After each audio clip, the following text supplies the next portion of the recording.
exclusive injury law firm of the Jacksonville Jaguars. Protecting you and your family. Call 396-5555. Jacksonville. He's Hacker. Talk about a fried egg. I lasted about 5 minutes out there. I said, to heck with this. I'll do this in the morning. And I don't have any inside information. The lady that did it, she got in there. She made it happen. And he doesn't shy away from opinion. And I do enjoy drinking cold beer at ballparks. So if that makes me a baseball fan, then I'm a diehard baseball fan. It's Hacker After Dark on 1010XL. And a very good Wednesday evening to you, Jacksonville. It is Hacker After Dark, 1010XL, 92.5 FM with Dylan Denmark. The Hacker Ryan Green with you. Glad you are with us as we are another day closer to what will be a terrific Saturday of college football. We're actually going to start there in just a moment. The Jaguars were back on the practice field earlier today over there in London getting ready for the New England Patriots. And again, what a ball game that Wembley Stadium's getting on Sunday morning. Absolutely incredible.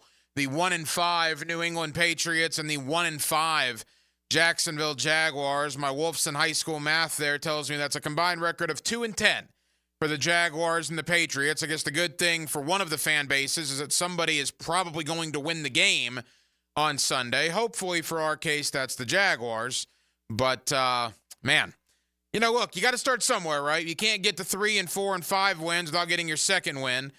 And again, I brought this up with Baloo, and I don't even know why I'm doing it, why I'm, going to subject you to even listen to it. But just in the interest of information, if you look at the American Football Conference standings, all right, you take a deep dive into the AFC standings. Right now, the 7th playoff team, the final wild card team, would actually be the Indianapolis Colts at 3-3.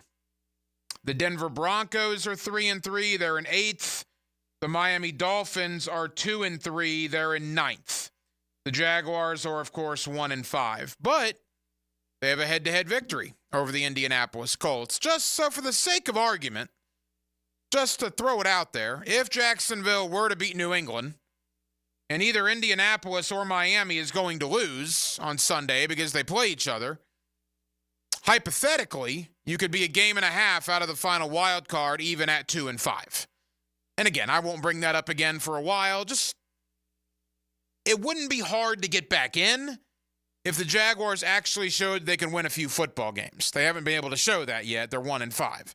But we'll do a lot of Jaguars tonight. Former Jaguar Pro Bowl offensive tackle Leon Searcy will join me, John Shipley of Jaguars on SI, also Cody Benjamin, CBSSports.com. So we're going to be loaded up on Jacksonville Jaguar talk. And because of that, we're going to be pretty solid Jaguars NFL for about 90 minutes solid tonight. I wanted to begin in the world of college football. Every night here on Hacker After Dark, we do kick it off with a big deal of the night. And Dylan Denmark. Let's do that right now. Time now for the big deal of the night. What's the big deal? What is the big deal? No big deal. It is a big deal. On Hacker After Dark. It's okay to admit when you're wrong. I've admitted it quite a few times here as of late. In the NFL, I was wrong about this year's Jaguar team. I thought they were going to be a lot better than they've proven to be. So in our line of work, and particularly on social media when it comes to sports fans in general, man, you never want to admit you're wrong. People always want to be right, and they'll kick and scream and do everything they can to prove that they are right. I've gotten past that in my point in life, I guess at the age of 40. I've been doing this long enough now to know that I'm wrong quite a bit. And even when people point it out to me, I'll say, yeah, I freely admit I was wrong. I'll tell you what else I was wrong about when in the world of college football. I was wrong about Graham Mertz. I was wrong about Graham Mertz. Coming from Wisconsin, down to the University of Florida, truthfully didn't know a lot about him, was flabbergasted that's the direction that Florida went. And even though it didn't result in a lot of wins necessarily, I want to spend a couple of moments tonight to say thank you to Gator quarterback Graham Mertz. His career's over at the University of Florida after that knee injury against Tennessee. He won't play another snap in Gainesville, which is a sad way to go out, although he did go out, final play of his career, throwing a touchdown pass, which is pretty remarkable. Graham Mertz, in 2 years at the University of Florida, threw for 3,700 yards, 26 touchdowns, 5 interceptions, completing 74% of his passes. Graham Mertz was a hell of a quarterback for the Gators. He was a warrior, man. His offensive line got him killed time and time again last year until his collarbone finally gave out. His offensive line didn't do him a whole lot of favors this year. Ironically, it was a freak non-contact injury that hurt the knee that cost him the rest of his time in Gainesville. But again, and you probably were in the same boat I was, no one that supports Florida football can honestly tell me that they were over the moon excited when Graham Mertz came from Wisconsin. But I was wrong. And if you thought the way I did, you were wrong as well. 26 touchdowns to only 5 picks, 3,700 yards, completing 74% of his passes. And even though his career's over, which is unfortunate, I just wanted to take time out to thank Graham Mertz for what he did to the University of Florida and for the University of Florida, and wish him a very, very speedy recovery. Now, you turn the page, it's what we do, right? The games go on. Games continue, and the DJ Lagway era begins officially with his first career start on Saturday night against Kentucky. And I know a lot of people are excited. I'm excited to see what you got for DJ Lagway for these 6 games. And then inevitably the question will be asked, will Lagway be back next year if Billy Napier isn't? And that's a fair question. Who knows? But for the here and now, you have the best quarterback coming out of high school last year. He was the Gatorade High School Football Player of the Year. And now we'll see. We've seen glimpses, right? That throw to DK against Tennessee that almost tied the game, or that did tie the game, I guess, was an incredible throw. He's made a couple of nice plays against UCF, a couple of nice plays against Mississippi State, but man, now it's his barbecue. It's his show for these next 6 games. So I'm excited to see what Florida has with DJ Lagway. As far as the game, who really knows, right? I mean, Kentucky got boat raced at home by South Carolina, but then darn near beat Georgia, did beat Ole Miss on the road, and then comes back home last week and loses to Vanderbilt. You want to talk about the ultimate Jekyll and Hyde team? Who really knows what Kentucky you're getting? Florida can win this game, absolutely. And truth be told, they probably need to win this game with the knowledge that the last 5 are Texas, or Georgia, Texas, LSU, Ole Miss, and Florida State. Speaking of Florida State, Friday Night Football. I hate Friday Night Football. I make no bones about that. Shame on anybody in college that plays Friday Night Football. But the Atlantic Coast Conference, in their infinite wisdom, has decided they want to have Friday Night Football. All right, whatever. So Florida State's going to go to historic Wallace Wade Stadium in Durham, North Carolina, in front of 22,000 strong to play the Duke Blue Devils and just ACC football at its finest. As we talked about last night, a lot of streaks have gone to the wayside for Florida State. Their bowl streak, certainly their AP top 5 streak, all of them are gone.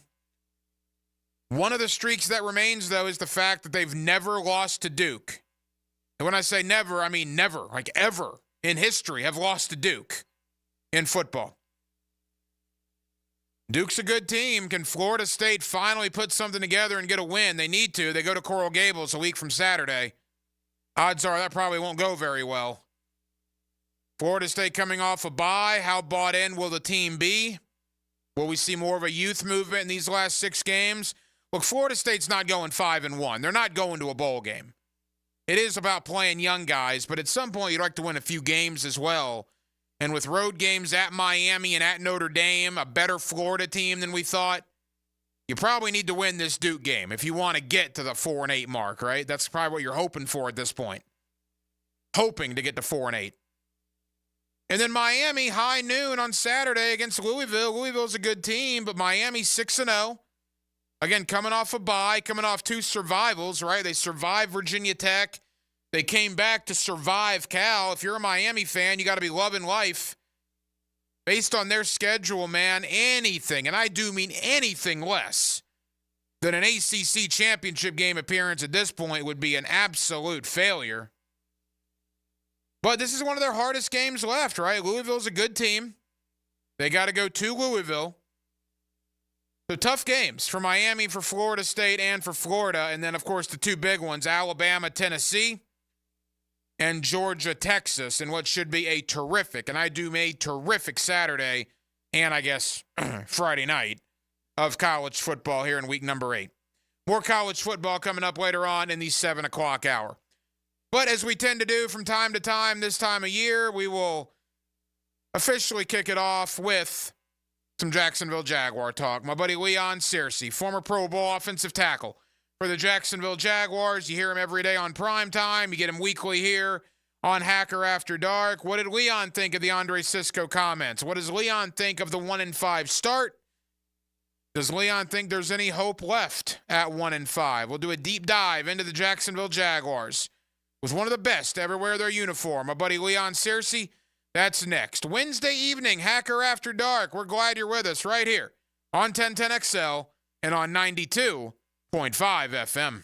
Pick the best picks and win a pizza party from Salvatore's Pizza at Tapestry Park. Pick the worst. You'll still win some pizza. Just not enough for a party. The 1010 Weekly Pick'em Contest is brought to you by MyBookie. You pick 'em. At 1010XL.com. Imagine driving a late model Corvette, BMW, Mercedes, Lexus, Honda, Chevy, Ford, and more. All at a fraction of the original sticker price. Visit Vaughn Motor Group's indoor showroom and browse a great selection of dream cars that are inspected with warranties. Before you make your next auto purchase, check out Vaughn Motor Group on San Jose Boulevard or at vaughnmotorgroup.com for a complete inventory listing. If you can dream it, you can drive it at Vaughn Motor Group.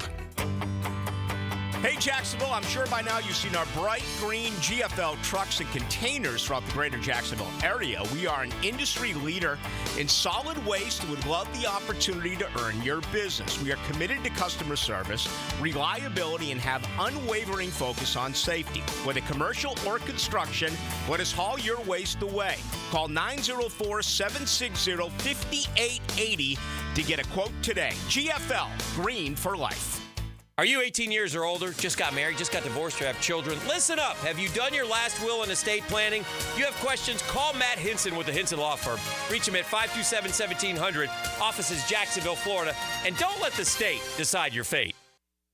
When pests invade your space, you don't just need them out, you need them out fast. And you need to keep them out. At Terminix, we show up for you and eliminate pests quicker because we care about what matters most to you. When pests show up, so do we. Don't live with a pest problem. Terminix it. Visit Terminix.com today to schedule a free inspection online. That's TERMINIX.com. TERMINIX.com. Terminix it. 1010XL's running game takes a giant step forward. Well, Fred Taylor is the whole package. Fred Taylor joins Dan and Jeff on the drill. Monday morning running back with Fred Taylor is fueled by Epstein and Robbins and Monahan Jewelers. Jacksonville's building a fence along the goal line. This is the Superior Fence and Rail Defensive Player of the Game.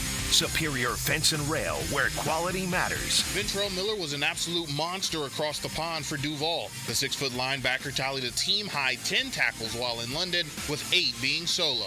Miller continues to hustle and bustle on defense and is beginning to make a name for himself across league circles. Ventrell Miller is your Superior Fence and Rail's Defensive Player of the Game. If you're tired of your fence looking like a bad hair day, well, it's time for a fence makeover with Superior Fence and Rail. They'll make your yard the talk of the town with a new fence installed by their expert team. Your fence is fantastic. My fence is giving all of my neighbors some serious pick and envy. Thanks, Superior Fence and Rail. So get off the fence and call Superior Fence and Rail for your fence installation project today. SuperiorFenceandRail.com. Hey, it's Mike Dempsey, and you know how I feel about Pella Windows and Doors. Great design, strongest warranties, and the highest quality products. I even chose Pella Windows for my own home. And whether you're a homeowner replacing windows or building a new home or a trade professional working with clients, I know the design experts at Pella will help your project run smoothly and look great. Visit PellaJacks.com or the Pella showroom on Phillips Highway at Pella Windows and Doors. Attention skilled electricians, are you undervalued at your current company? Time to step up to the bigger projects and better opportunities. Join the team at Miller Electric Company, a trusted name in the industry for over 96 years. At Miller, we tackle the biggest projects in the city, offering not just a job, but an experienced, top-notch pay, unbeatable benefits, and the best working environments in the business. Please join the team that values your skills and rewards your hard work. Elevate your career to new heights. Apply today at millercareers.com, an equal opportunity employer. Do you feel a ghastly presence in your septic tank this Halloween? A septic emergency is spookier than a haunted house. But fear not. Duck Rooter is here to rescue you from the depths of septic despair. I'm Vlad, the Valiant Septic Tech, ready to cast out the demons from your septic system. If your toilet's acting possessed or your pipes are stirring up a witch's brew, we got the magic wand to fix it all. Call Duck Rooter at 904-862-6769 to schedule your septic tank pumping today. Nick in here for the Borland Groover Foundation. If you're 45 or older, you need to get screened for colon cancer. Ask your doctor about getting a colonoscopy. The key to surviving colon cancer, early detection and prevention. Borland Groover recently expanded into St. Johns County. The new and advanced surgery center and medical office is open in Durbin Crossing. Visit BorlandGroover.com for a location near you. Remember, 45 is the new 50. Get screened today with Borland Groover. Jacksonville Cougars. It's me, Soccer Sam from Salvatore's Pizza. Rochester, New York's favorite pizzeria is now open in Jacksonville, Florida. Tapestry Park at the Loft Hotel Plaza. $10 daily deals, dine-in beer and wine, and delivery. Salvadors.com. David Ammon here with Zero Res. Ammon, I can't believe it's been 20 years since we started Zero Res. Do you remember? You were only 7 years old and we had you cleaning the vans after school. Yeah, I'm grateful I've always had a job that taught me to work hard, take care of things, and to appreciate our good customers. October is birthday month for Zero Res, so what are we doing for our customers? Just say Happy Birthday Zero Res and we'll give you $50 off. That's $50 off carpet, tile and grout, upholstery, or area rugs. Zero Res. Spelled Florida backwards, it's the right way to clean. Zero Res. 1010XL is presented by Farah & Farah, exclusive injury law firm of the Jacksonville Jaguars. Protecting you and your family. Call 396-5555. Jacksonville. Now, another great guest on the Garber Auto Mall phone line. Hello. We can wiggle it. Back here on 1010XL, on 92.5 FM in the city of Jacksonville. We are glad you are with us. The Jaguars and the Patriots, Sunday, 9:30. Of course, you'll hear the game right here on 1010XL. And I guess the good thing is, barring a tie, somebody actually has to win this game. The 1-5 Patriots against the 1-5 Jacksonville Jaguars. Wembley Stadium over in London is not exactly getting a barn burner, but it is football, and we'll see if Jacksonville can respond to the adversity they suffered last week in that loss to Chicago. With that, we welcome in Leon Searcy, former Pro Bowl offensive tackle for the Jacksonville Jaguars. Of course, you hear him every day on Primetime, and you get him weekly here on Hacker After Dark. Leon, how are you, man? I'm good, bro. Leon, we always appreciate the time with you. You and I did the fifth quarter along with Coach Campo, and that was raw. It was genuine. It was just a few hours after the game, and I think we got a lot off our chest. Now here we sit a couple of days later. Just your thoughts about what kind of was a disaster, right, in that loss to the Bears. Well, I mean, nothing has really changed, to be quite honest with you. I mean, I've still got that vision in my head of how poorly this team does. It's undisciplined. It's not very smart. Doesn't play with a lot of passion, emotion. They make mistakes, mental errors, breakdowns, and whether it be coverage, breakdowns in protections, breakdowns and catching the football in the end zone, all those kind of things. It's just this team is it's a litany of follies. I mean, just mistakes that if you're a professional athlete, you should be embarrassed that you're making on a consistent week-by-week basis, and it's just not real football to me. Not the way I came up as far as being the professionalism that I put into and the passion and the desire to represent the Jacksonville fans to my fullest capabilities. This team just doesn't seem to give a damn whatsoever in how they represent not only themselves but the city of Jacksonville as well.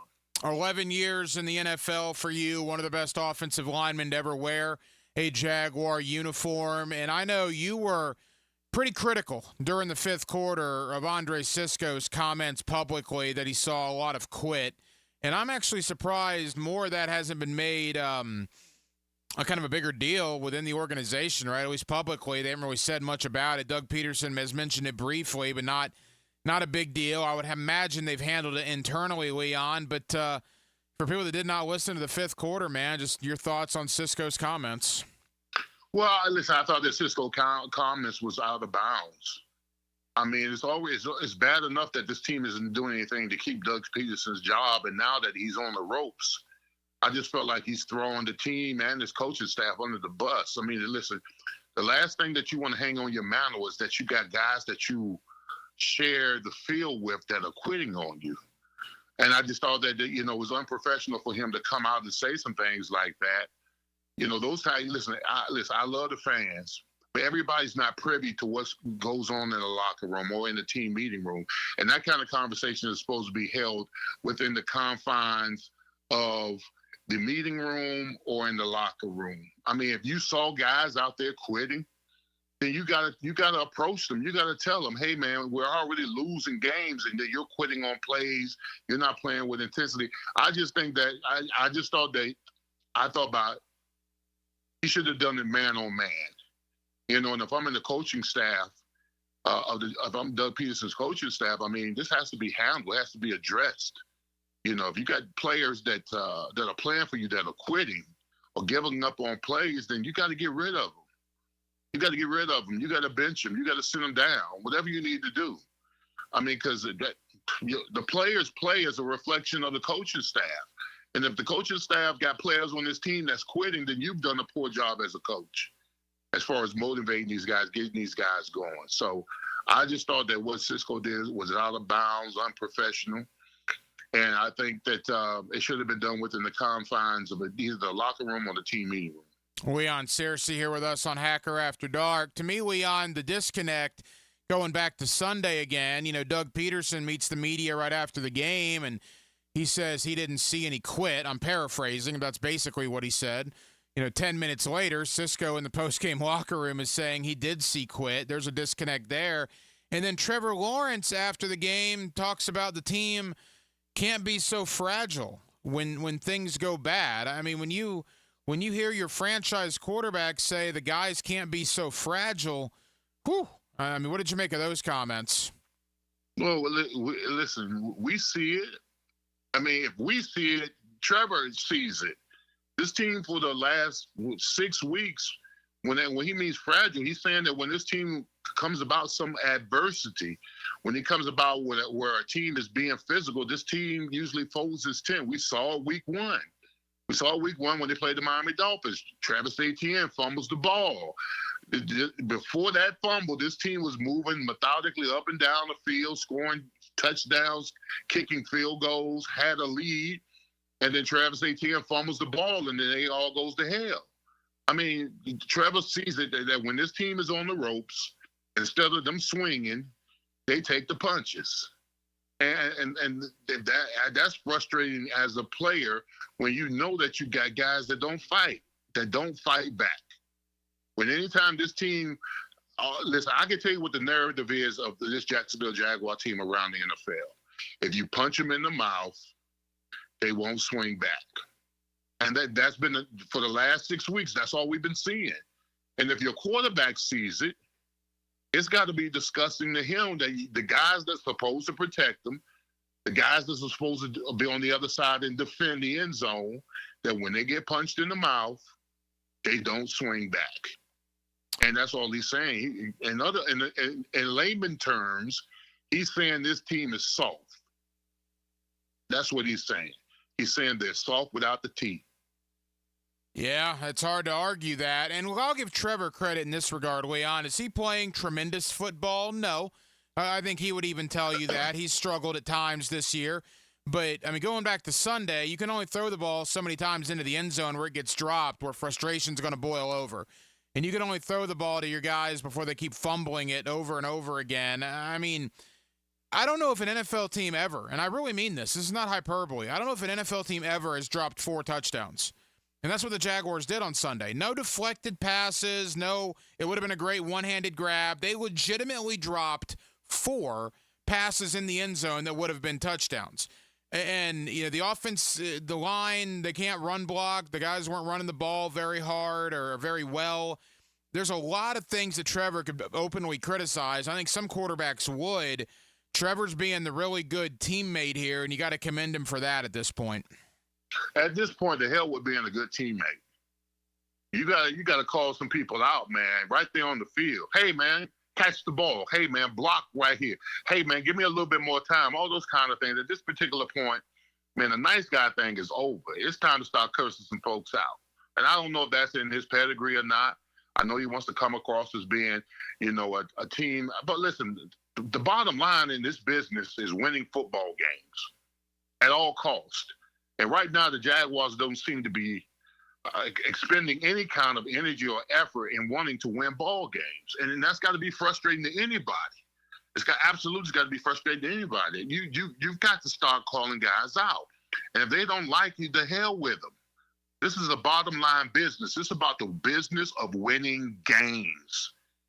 And if you're not a part of the business of winning football games, then stay your ass at home. That's got to be the mentality moving forward. If you're not about the business of winning football games, stay home. Get off my team. I want to win. I'm sick of losing. That's what needs to be said in that locker room. That's what needs to be said. If you're not about the business of winning ball games, stay your ass at home. Because I'm sick of tired. Listen, I was blessed. I ain't gonna lie to you. I was blessed. I won all through college. I won all through the NFL. Because I couldn't tolerate losing. I couldn't tolerate people who were comfortable with losing. I mean, you would just have to not like me because I tell you. If I'm watching on the field and I see you not getting things done and we losing ball games, I'm going to tell you, hey, man, you got to pick it up. If you don't like it, I don't care. I don't care. Listen, in all forms of business or work, everybody in your workplace ain't got to like you. But if you're getting the job done, that's fine. It's a bottom line business. It's about the winning games. And at this particular point, man, I'm not trying to be nice. I'm not trying to be popular. I'm trying to win ball games. And if you're not on board, if you're not on board to winning ball games, you need to jump ship. Final moments with Pro Bowl offensive tackle Leon Searcy. You hear him every day on XL Primetime. You get him weekly here on Hacker After Dark. Leon, quickly to the defense. It's broken. They're awful. I don't know how else to say it without sugarcoating it. I mean, the defense is awful right now, and I don't know how you correct it. I guess maybe Tyson Campbell coming back, maybe Foye Oluokun coming back will help, but they're not stopping anybody right now. They're not. They lack effort and intensity whatsoever. I mean, it's like when they come off the ball, it's like they're pillow fighting. I mean, teams just run the ball on them. I mean, Chicago average offensive line at best. And don't get me wrong, we got 3 sacks on. I believe we got 3 sacks on Caleb Williams. But you know going into the game that he can extend plays with his legs. So your rush lanes have got to be on point. And guys are all out there rush lanes, giving them opportunities to run outside, inside for big yards. Those type of things kill you as a defense. And then on the back end, you know, and I got to listen. You run Tampa 2 cover defense, and you know, and when they ran that play, where they faked their left, faked the right, then they hit the tight end down the seam. Listen, I played with some guys that knew when they ran Tampa 2 that the middle linebacker has middle back.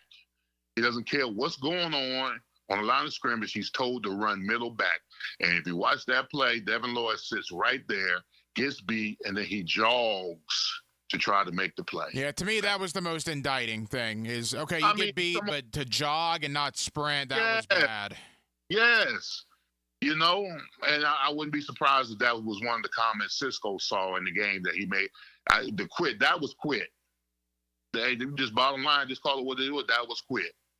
So, I mean, if he was talking about him and he didn't want to emphasize who he was talking about, that right there is quit. Ain't no other way to put it. So, I mean, the defense is bad. And you know what's sad about it is that the one particular player that's playing his butt off is surrounded by a bunch of guys who don't care about it. Vontrell Miller is probably the most productive guy on that. You're not the one of, he is, as far as running down plays, making plays full speed, going full tempo. That's one of the guys that you want on your team. That's the one who he sees, he seeks, he destroys. That's the kind of young talent that you want on this team. That's the kind of effort you need to be playing with in week in and week out. All these other guys right here, you know, I mean, they're underperforming. They're underwhelming, and quite frankly, they're terrible to be looking at. Leon, as we begin to wrap up, what kind of message is sent to the locker room with Roy Robertson-Harris being traded for essentially a ham sandwich? Well, I mean, Roy Robertson-Harris, when you start trading, this is what's crazy. When you start trading starters, because if I'm not mistaken, he was a starter. When you start trading starters, that, in my opinion, you're saying the season's a wash. And I won't be surprised if the other guys that they probably try, because you got a lot of these guys that you're probably not going to, then you're not, I went Christian Kirk, not going to, he's got a big cap number. He's got the last year of his contract. I wouldn't be surprised if they unload him. Could be a couple of, well, more than likely, I think you keep Cam Robertson because he's Trevor Lawrence's, blindside protector, but, you know, it might be some leverage to where you move Walker Little. Because he's not going to re-sign him to a deal. He hasn't played at all. Why would you re-sign him to replace Cam? So he might be somebody that you may unload. Cisco. This was Cisco's contract year. He's been underwhelming. He had one interception. Frankly, that interception was like a shot put to him. So that was a gimme. He's been underwhelming, you know. So it might be a situation where you know you're not going to re-sign him. It's just right now it's like a wholesale. It's like a fire sale. You know, a lot of these guys that you know they're going to sign next year, just going to move on from. A lot of these contracts you may unload next year anyway. Might be an opportunity for you to get some draft capital moving forward if you get rid of some of these guys. Leon, final question. They do play a game, right? They have 11 more. It begins on Sunday against New England. The Patriots are awful as well. 2 1-5 teams going at it. What's your thought? Do the Jaguars come back with a W? You know what would be justified for the two terrible teams playing in London? A freaking tie. Yeah, it might be what this game deserves. But if they don't beat New England, Leon, and a rookie quarterback making his second start, then I don't know. I mean, this is clearly their easiest game remaining of the year. If they don't win this one, I don't know what to say at that point. Yeah, if they don't win this game, listen, the pain is coming. The pain is coming. You're talking about the next 5 games where you got Green Bay, Philadelphia, the Vikings, the Lions, and the Texans. They're not going to be favored in any of those games. That could be 0-5 easily. Yeah, I mean, you could literally, even if you win this game, you could be staring 2-10 in the face, which is just unfathomable. But that's kind of where they are. Regardless of what happens on Sunday, Jaguars-Patriots, you'll hear it on 1010XL 2 hours after the game goes final, roughly about 2:30 Sunday afternoon.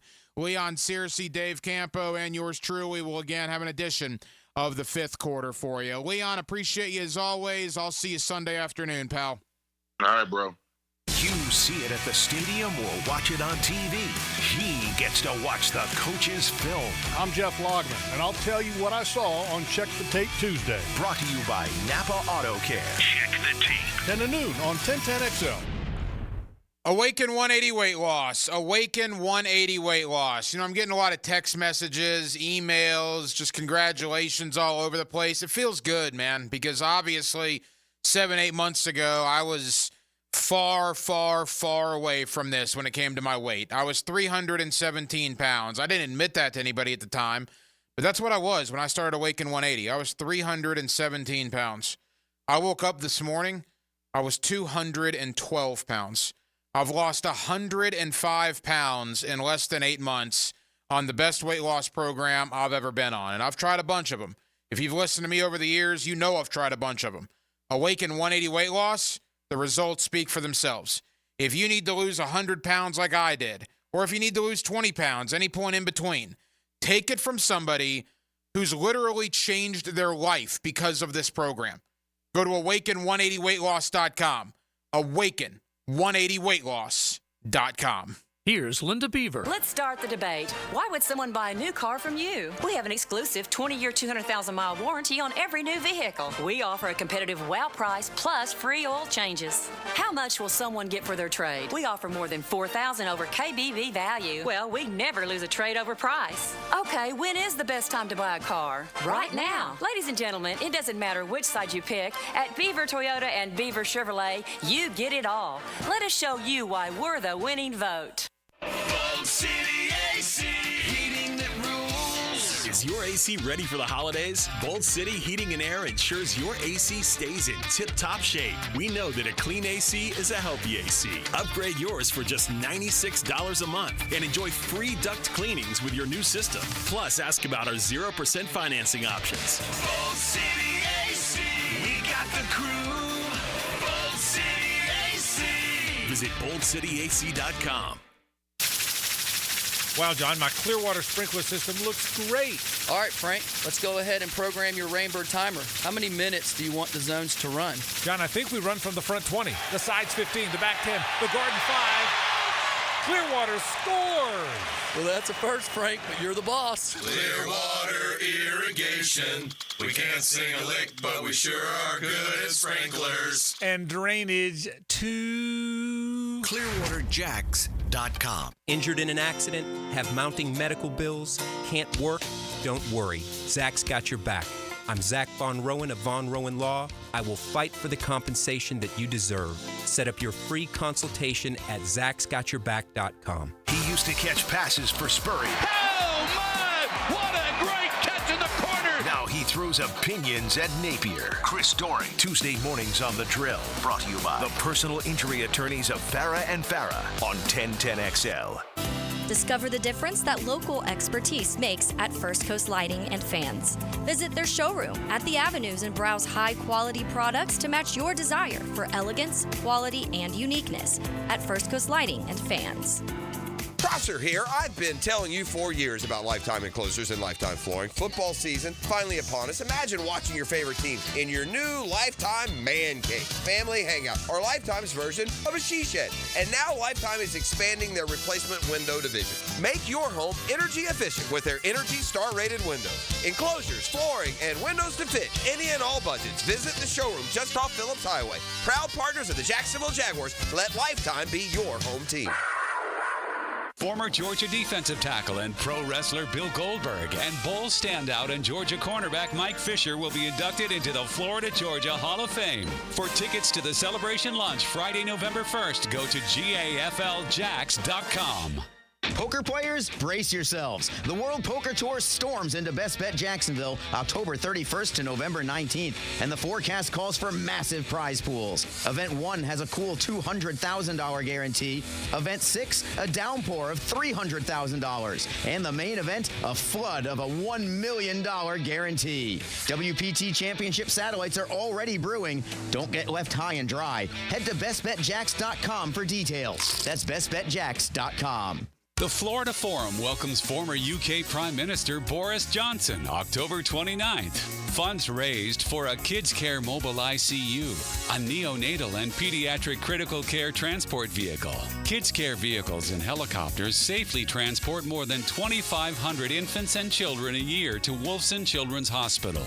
To get your tickets, click thefloridaforum.com or call 202-2886. 202-2886. Collisions happen on every play in football. Collisions also happen every day on the road. If you need auto body repair, from a $30 job to a $30,000 job, trust San Jose Collision in Mandarin. If you're getting married or want to upgrade your bands, now is the time at Beard's Diamonds. Because it's Beard's Diamonds' incredible buy one, get one on wedding band sale. At the St. John's Town Center or at beardsdiamonds.com. You've got a circle of friends, right? Well, how about a circle of beer? All your favorites like Bud Light, Bud Heavy, Mick Ultra, or Natty Light. It's all there in the cold case at Circle K. Probably one right around the corner right now calling your name. Slide on in to a Circle K. 1010XL is presented by Barra & Farah, exclusive injury law firm of the Jacksonville Jaguars. Protecting you and your family. Call 396-5555. Jacksonville. Now, another great guest on the Garber Auto Mall phone line. Hello. We can wiggle it. Back here on 1010XL and 92.5 FM in the city of Jacksonville, we are glad you are with us. The Jaguars and the Patriots, Sunday morning, 9:30. Of course, you'll hear the game right here on 1010XL radio. And boy, what a ball game Wembley Stadium's getting. Are you kidding me? The 1-5 New England Patriots and the 1-5 Jacksonville Jaguars. That's NFL football at its finest for the good people of London to enjoy.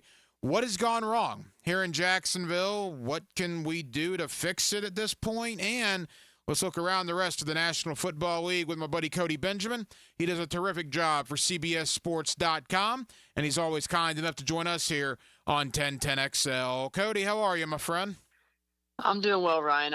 You at least I know it's a sad matchup there, but you put a smile on my face with your delivery of that. I mean, at least you can take solace in knowing that, Jacksonville, they're not the only team with struggles, going overseas or staying overseas rather. So, it's been a rough year, but I'm happy to be on here talking with you. Oh, it's a marquee matchup at Wembley Stadium, no question about it. Number one pick in the draft implications, Cody, coming up Sunday at 9:30.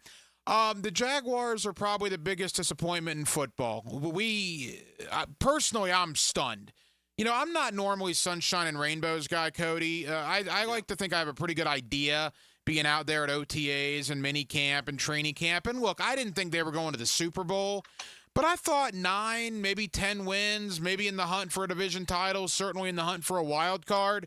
Never in my wildest dreams did I think 1-5, and did I think one of their star players, and Andre Sisco, would be using the word quit in the post-game locker room in Week 6? What's been your take on what's gone on down here? Yeah, I would say, obviously, even a 9-win season, like you said, typically, in the AFC South, even if it's a bad year for you, 9 wins, you're going to be in the playoff conversation. And like you said, the fact that they're not even close to that right now, I don't think I need to. Everyone who's you don't even have to be a Jaguars fan to know that this year it's been an utter disappointment. And where do you start? I think Trevor Lawrence, obviously with the big deal this offseason, it put, fair or not, it put more pressure on him to deliver, because typically you don't see those contracts coming after a mediocre year. You see that coming in after, if we would have, obviously he wasn't, it wasn't the right time. He wasn't eligible. But, if the Jaguars, after their first year with Doug Peterson and Trevor Lawrence teamed up together, and they had that great comeback in the playoffs, obviously didn't go the distance, but they showed a lot of promise. If it could have worked out that they did the contract then, and obviously rules prevent against that, but that would have made sense. Like, everything's on the upswing. To have it come this offseason, it put more pressure on Trevor Lawrence to get back to form.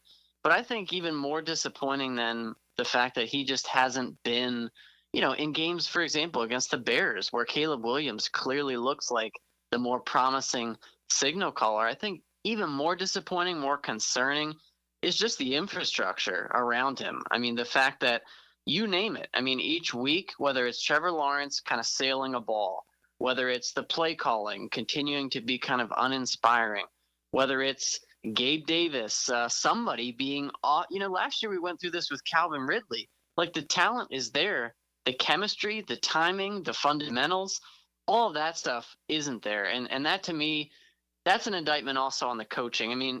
Whenever a team is 1-5, whenever they're in this position, it's never one person. It's the whole operation. And I know that's obviously that's nothing new to Jaguars fans if they've been watching this year, but I do think, we are headed for a real reckoning with what does the future of this team look like in terms of leadership. Cody Benjamin of CBSSports.com. Cody, the one thing that just bewilders me is the disconnect, and you kind of alluded to it. So in London on Sunday after the Chicago game, Doug Peterson's meeting the media, and he says, no, he didn't see any quit. Thought the team battled. I'm paraphrasing. That's essentially what he said. No more than 10 minutes later, Andre Sisco's in the postgame locker room saying he saw a lot of quit. What is that? And then Trevor Lawrence talks about we can't be so fragile when things are going wrong. I mean, man, there are underlining issues there all over the place.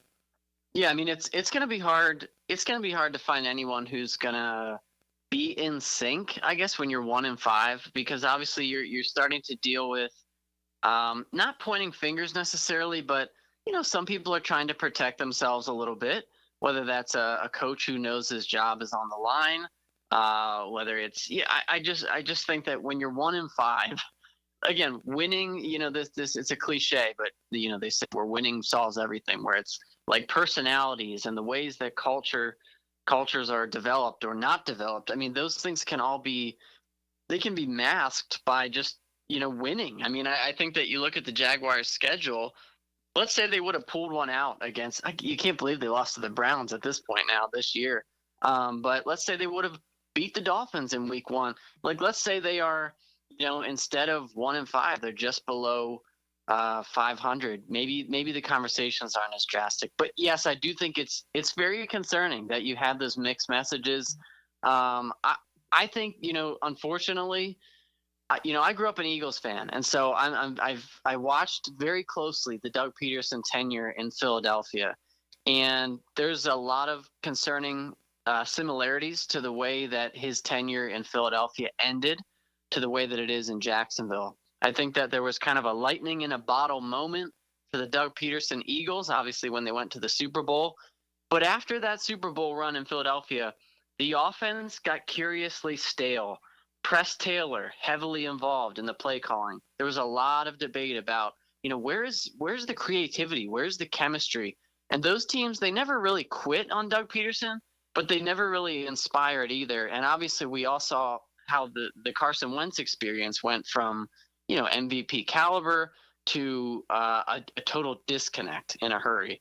And so I think Doug Peterson he's well respected. He's a well respected man and leader. I don't know that he's this innovative schemer that's going to get the Jaguars out of this rut. Yeah, and look, there's so much blame to go around, but I agree with you. The biggest indictment I have of Doug Peterson, he was literally hired to turn Trevor Lawrence into what we wanted Trevor Lawrence to be. He's a quarterback guy, a former quarterback himself, an offensive play caller, a Super Bowl champion, and Trevor is clearly worse now than he was in 2022 when Doug Peterson arrived. Trevor has regressed, which that's indefensible. That's an indictment on Doug Peterson's tenure here. Do you feel, in your opinion, that Doug Peterson and or Trent Baalke, the GM, are on the hot seat right now? I mean, I don't know how they couldn't be. I really don't. And again, it's crazy how fast things change because, after year one of the Doug Peterson tenure, he was precisely what they needed. After the Urban Meyer, flame out, I think they needed someone to nurture the locker room, to make guys believe again. And I think Doug Peterson did that. You could see that in the first year together. The problem, as it was in Philadelphia, is sustaining that. You can build up a locker room, but can you sustain it? Can you not just plateau? And that's easier said than done. And obviously Trent Baalke isn't he deserves his fair share of blame as well. I think that, again, the talent level, I mean, they should not be 1-5. I mean, you look at just the offensive production this year for the Jaguars to be 22nd right now in points per game with Trevor Lawrence. We know he's got the talent, Christian Kirk, Brian Thomas, Gabe Davis. These guys they're not scrubs. And yet there's something fundamentally off about, why is Trevor Lawrence, why is he never on the same page as these receivers? Why can these receivers, Gabe Davis, these guys need to hang on to the ball, be in the right spots. And so everything kind of just compounds, when Trevor Lawrence is already under the microscope for this huge contract. And then he's got receivers who can't be on the same page, and the play calling, it all it's a big mess. It's a giant mess. But I do think, in general, yes, it's impossible not for Doug Peterson and Trent Baalke to be on the hot seat right now. mean, I know people are obviously in your circles too, probably floating around the notion that Doug Peterson may not last this season. We'll see, but obviously a major kind of a cultural reset needs to happen here. A couple more for Cody Benjamin of CBSSports.com. Cody, big picture in the AFC, the Chiefs and the Texans are the two teams that have fewer than 2 losses. Everybody else has 2 or more losses. Is that how you see it? Is Kansas City and Houston the 2 best teams in the AFC right now? I don't think it's that cut and dry. I mean, I think that the Chiefs are – they are the modern-day Patriots. I mean, they are inevitable, I think, regardless of how they're constructed. So I'm always going to be including them in the class of the AFC. I mean, I think the Ravens are the real deal. I think that, the Lamar Jackson, Derrick Henry tandem has been as advertised, if not better.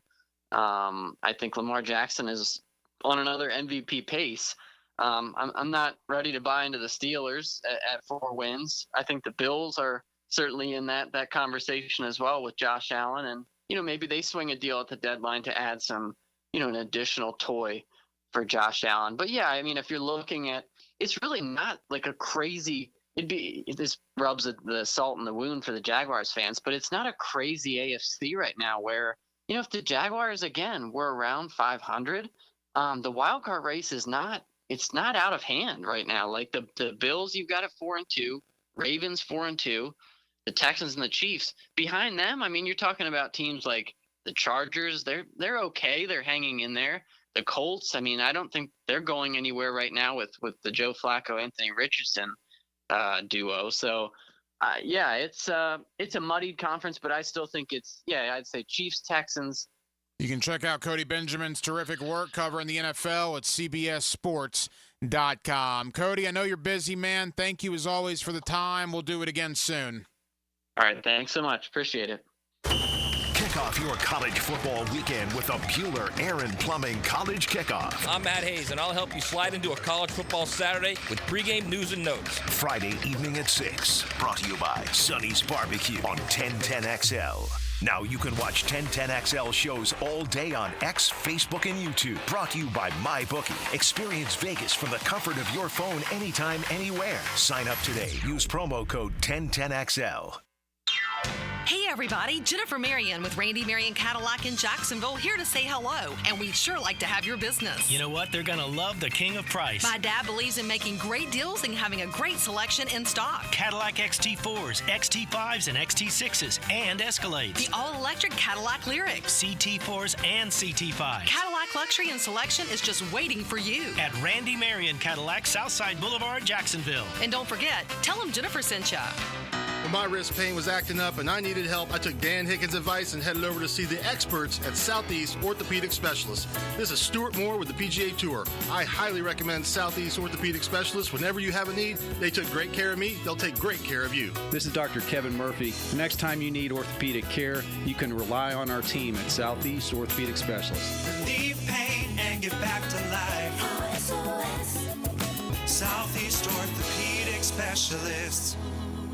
Hey gang, Prosser here, telling you once again about Chad and Sandy Newman. Mortgage rates are down, creating more active buyers and sellers. If you've been waiting, now is a great time to sell your home before more homes flood the market, driving down prices. So maybe you want guaranteed no-hassle home sale, but don't want to give up hard-earned equity to do it.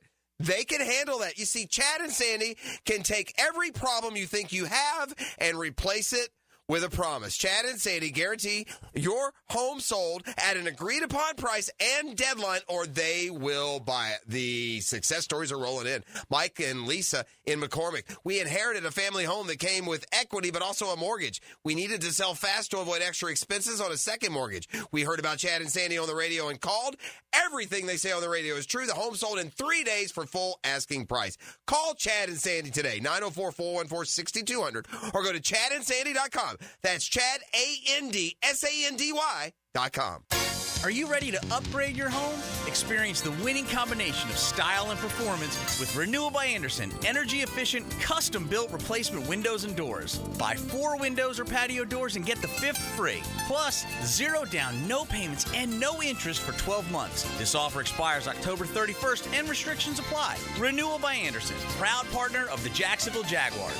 Visit bestwindowsflorida.com for details.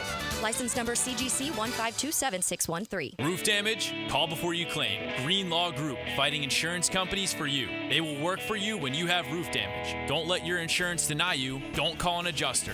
Call Green Law Group at 904-302-7055. Remember, if you have roof damage, call Green Law Group before you claim. They've settled millions and will work hard to get your claim and new roof. Green Law Group. Call before you claim. 904-302-7055. Are you an experienced plumber or welder with MedGas certification and you're tired of being undervalued? It's time to make the move to Local 234 Plumbers, Pipe Fitters, and HVAC Technicians. With the best pay in the business, you'll earn $36.50 an hour. With benefits, that's almost $50. It's not just a job, it's a career that values you. Join the team that's got your back. Local 234, proud partner of the Jacksonville Jaguars. Visit UA234.com to send your resume today. Equal opportunity employer. Hey, sports fans, this is Hayes Carlyon from MyBookie. Our listeners have been killing it in a year full of surprises. MyBookie is the one book that's got your back. No fluff, no second guessing, just straight up action. Does your other sports book pay out when you push on a bet? MyBookie pays you back. And if you're new to the game and not sure where to start, we've got you covered. Step up, use our promo code 1010XL, and that'll double your bankroll with 100% deposit bonus right from the jump. Here's a pro tip to get you rolling. The NFL teams with powerhouse offensive lines are dominating the run game this year, and betting game total unders has been printing money. Stack that with MyBookie's risk-free Thursdays, so why wait? There's a new risk-free odds boost every Thursday. To find the bet, click on the Bet Boost tab and scroll down. If it hits, you win. If it doesn't, MyBookie refunds your money. Sign up now, get your double deposit bonus with promo code 1010XL, the best sign-up bonus for Florida bettors. Bet anything, anytime, anywhere with MyBookie. In its final year, we encourage you to help create great futures for young people when you run or walk at Mackenzie's Run, Saturday, November 23rd. Join Boys and Girls Club of Northeast Florida for a 5K and 1 mile fun run through the beautiful stadium course at TPC Sawgrass. Enjoy food, live music, face painting, family fun, and more at our Runners Village. Register at mackenziesrun.org. Mackenzie's 5K and Fun Run, November 23rd. mackenziesrun.org. The flagship station of the Jaguars. WJXL AM Jacksonville Beach. WJXL FM Jacksonville Beach. Make a crucial catch against colon cancer. Hicken here for the Borland Groover Foundation. If you're 45 or older, the ball is in the red zone to get screened. The key to surviving colon cancer, early detection and prevention. 45 is the new 50. Get screened for colon cancer now. The Borland Groover Foundation is a nonprofit organization devoted to building a healthy and equitable community that is free from colon cancer. Visit BorlandGrooverFoundation.com for more. 1010XL is presented by Farah & Farah, exclusive injury law firm of the Jacksonville Jaguars. Protecting you and your family. Call 396-5555. Jacksonville. Hacker After Dark on 1010XL. 1 hour down, 1 hour to go. We'll take you up till 8 o'clock here on Hacker After Dark, 1010XL, 92.5 FM. Coming up, less than 15 minutes or so, John Shipley, Jaguars on SI, will join us to continue the conversation, look around the rest of the division a little bit, and later on in the 7 o'clock hour, got a big Saturday of college football. My buddy Brent Beard, you see him locally on First Coast News. You get him weekly here on Hacker After Dark as we'll talk Florida, Kentucky. We'll talk Florida State, Duke, a little Miami, Louisville. And then the two big college football games in the SEC, Alabama, Tennessee. And what's interesting about the 12-team playoff, boy, I got to tell you, Tennessee in particular, but maybe Alabama too, this could be an elimination game. Both Alabama and Tennessee already have one loss. Now, Alabama's schedule is a little easier than Tennessee's. Alabama, after this Saturday, has games against Missouri and LSU. whereas Tennessee still has to play Georgia. So a Tennessee loss on Saturday would essentially mean they would absolutely have to win out to have any shot at the playoff, which would mean beating Georgia later in the year. And then you go to Georgia later that night against Texas, kind of the same thing, right? A Georgia loss to Texas, which is certainly plausible. Georgia would then have to win out at bare minimum, which would mean that game against Tennessee. So we don't know how the 12-team playoff is going to work. What we do know is Alabama, Tennessee, Georgia with 2 losses, 2 conference losses, at that point probably are not going to the SEC championship game, which would mean the very best they can hope for is not a bye in the playoff. They wouldn't be one of the top 4 seeds. They would have to play 4 playoff games to win the national championship. Again, if you don't win the SEC, you're going to have to play not 1, not 2, not 3, but 4 playoff games, which is wild. So you would have to play 16 games to win the national championship in what is going to be the longest college football season we've ever had. It does not end until the national title is decided on Monday night, January the 20th. So college talk coming up in less than 30 minutes with Brent Beard. Coming up next, back into the Jacksonville Jaguars. They were back on the practice field earlier today over in London getting ready for the New England Patriots. John Shipley, Jaguars on SI, one of our favorites here on Hacker After Dark. Let's talk about the off-the-field stuff in the locker room. Let's talk about the hot seat. And let's talk about getting a win. Can they get a freaking win on Sunday in London against maybe the worst team in football, the New England Patriots? Jaguar Talk with John Shipley next. Wednesday night, Jacksonville, Florida.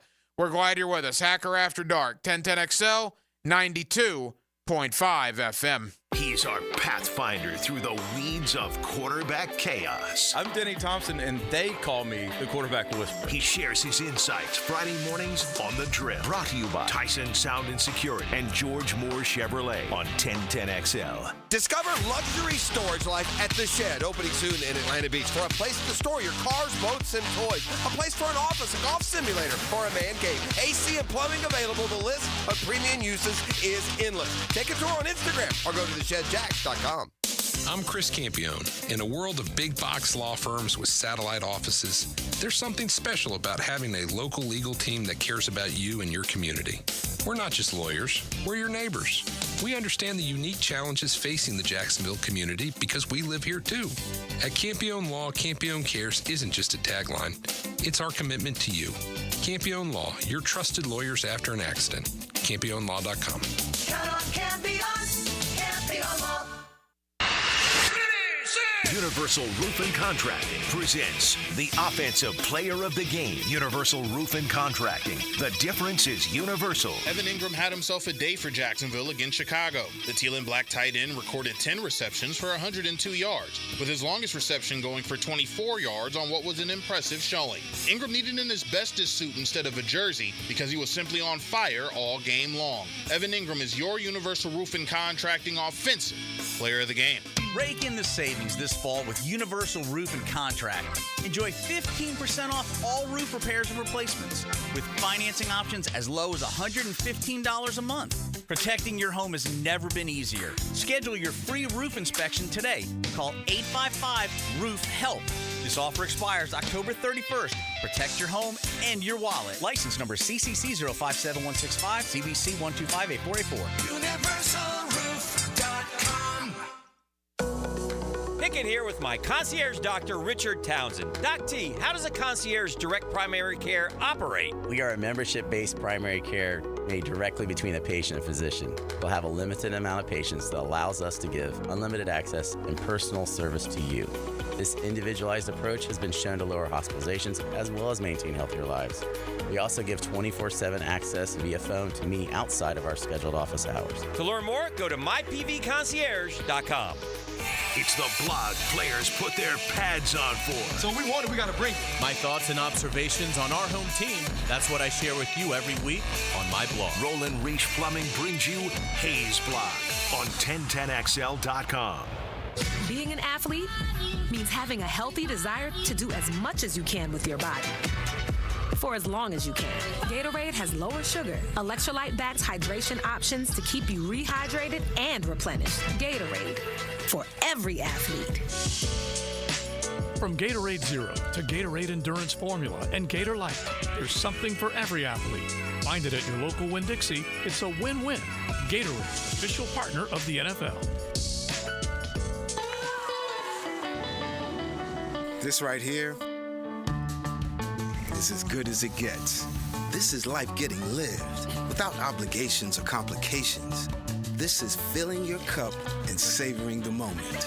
This is the gift of presence, served to you in a place where there's room for everyone and enough to go around. And the best part, it's always Sonny's here. Sonny's Barbecue, local pit masters since '68. This is Corona Premier. Just 90 calories and 2.6 grams of carbs. It's a light beer that... Wait, this is a light beer? But we should really tell people about... Right, that's why I'm here. Sorry. Corona Premier, unexpectedly, light beer. This is 1010XL's Dylan Denmark. They call me Pockets on the radio, but for my floral needs, I only call Kuhn Flowers. Never take chances when you send a floral arrangement. Always use the best in the business, Kuhn Flowers. Kuhn Flowers.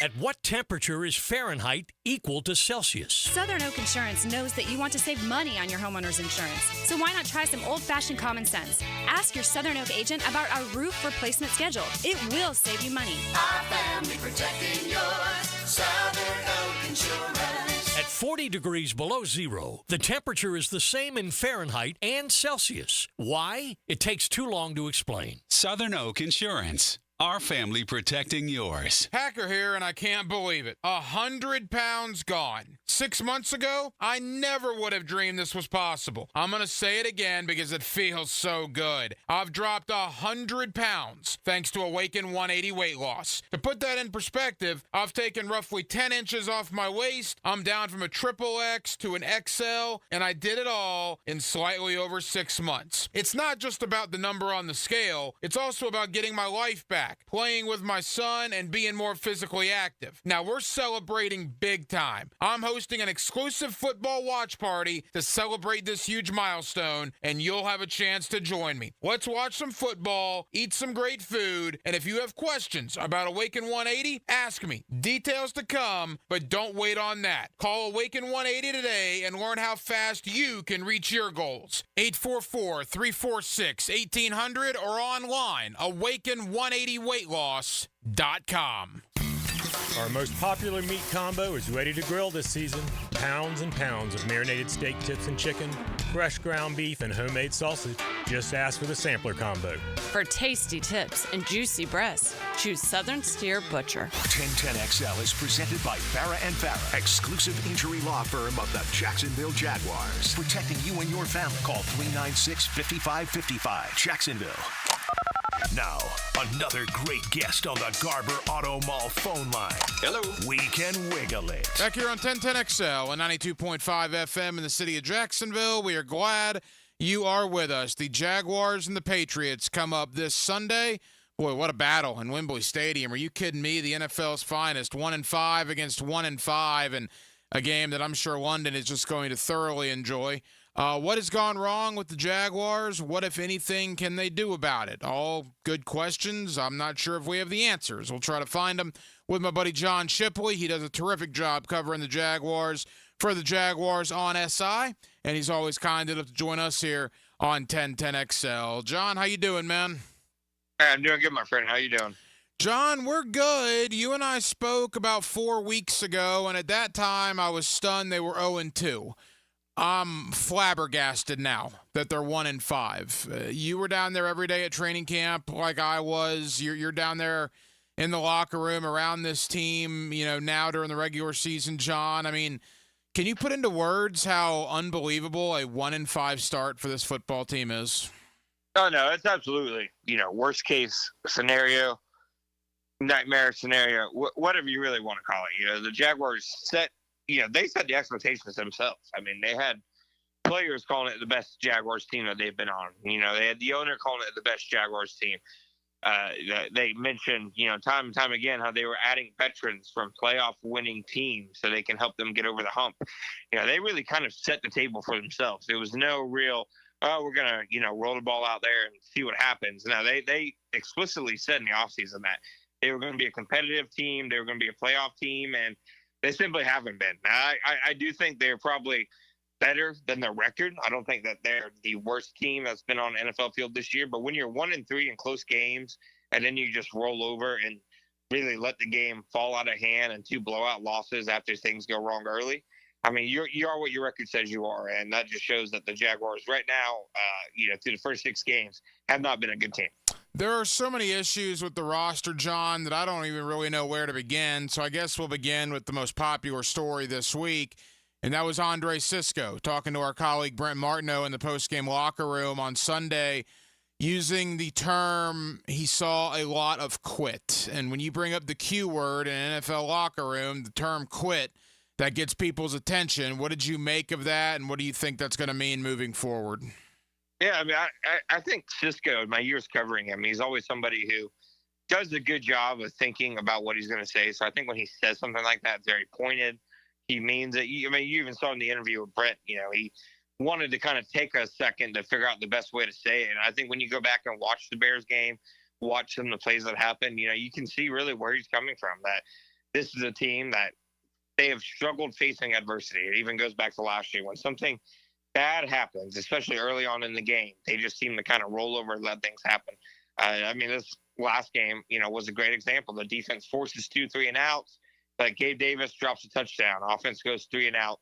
A game that should be 7-0 was 3-0. And instead of keeping up the intensity, it kind of looked like they were just, embracing the letdown, kind of bracing, for the fall. And that's just what you kind of seen from this team, in my opinion, in bad spots this year. And even at the end of last year, it's something that I'm not really sure what the answer to it is. It's kind of feels like it's deep rooted right now in this program, in this organization. But I think when a guy like Cisco is saying that, he's not saying it lightly, because he knows, what the extent of those comments and the consequences means. John Shipley, Jaguars on SI, here with us on 1010XL in Jacksonville. Look, you could single out a lot of different players, right? So there is an amazing amount of blame to go around. But when I look at Cisco's comments and I watch the end zone view of the first Cole Kmet touchdown, not only did Devin Lloyd, John, get beat on that play, Devin Lloyd did not look particularly interested in tackling Cole Kmet after that play. He was jogging, man. I mean, I'm sure you've seen the video. At 1-5, it's not. I mean, look, if you lose games, that's one thing.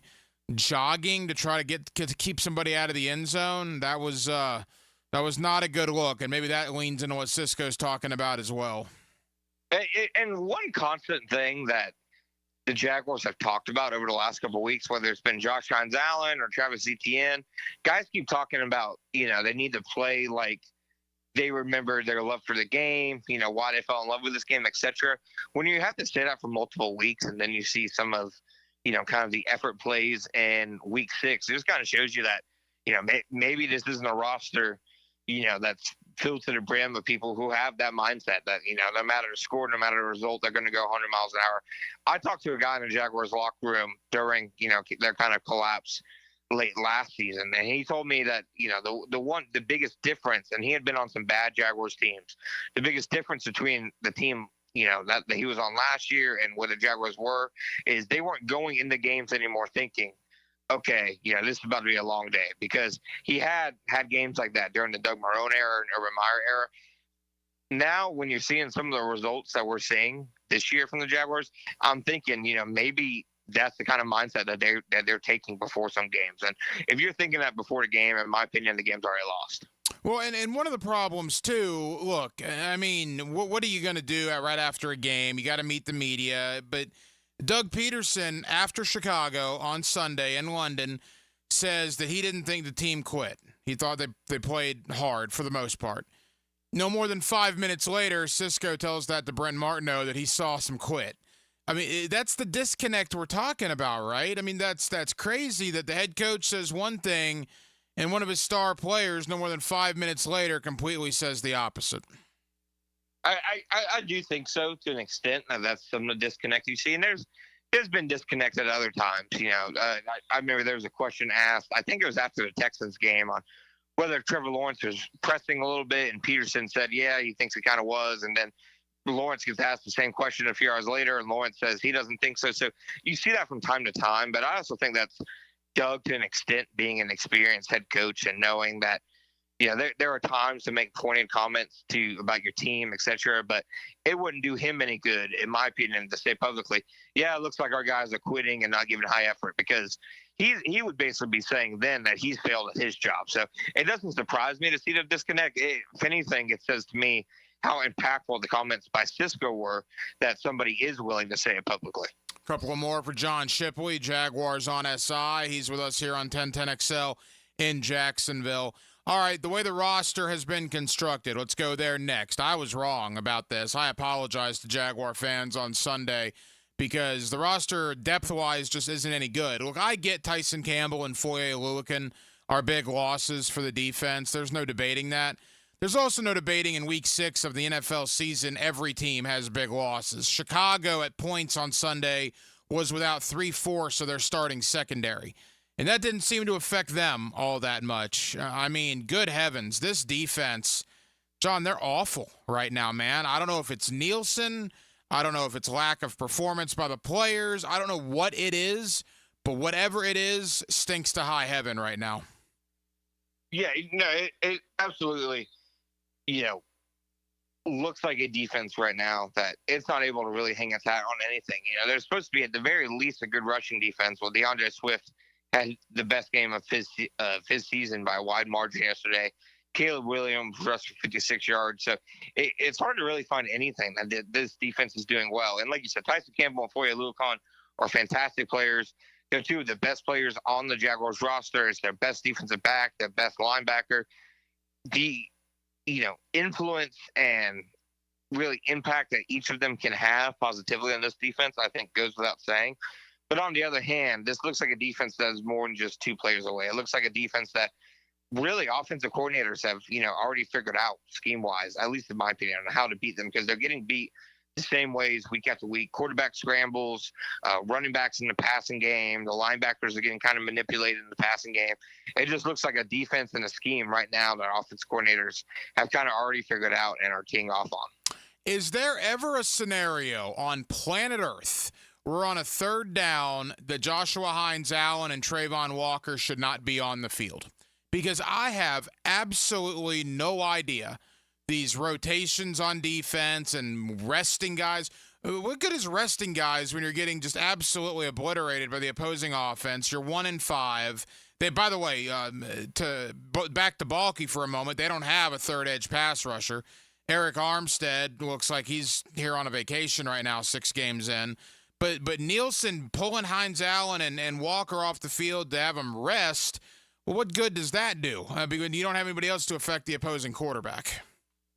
Yeah, no, 100%. I think those are two guys where when you're on the money downs and when you're in the big drives, et cetera, they need to be on the field. And I understand the pros and the cons to the rotating thing. Sometimes it works out, like in the case of Ventrell Miller, at least they kind of knew what they had in him. But when it comes to must-have-it plays and must-have-it drives, I think your best players have to be on the field every single time. And, I'd venture to say I'd even think, the players, they probably want to be on the field in those situations. I think Hines-Allen and Walker, every third down really in a game, unless it's a, really big, down in distance where you feel like, okay, maybe you can rest them without hurting the defense. I think they need to be on the field for. John, what's been your assessment 6 games in of Trevor Lawrence? I personally, I feel like he played one of his better games on Sunday. I remember yesterday seeing all the social media posts and from national outlets and people really, wringing their hands about Trevor Lawrence. I didn't think Trevor Lawrence was bad yesterday. I thought he obviously missed on the deep ball to Brian Thomas Jr. and then the interception, definitely looked like he was forcing something that wasn't there.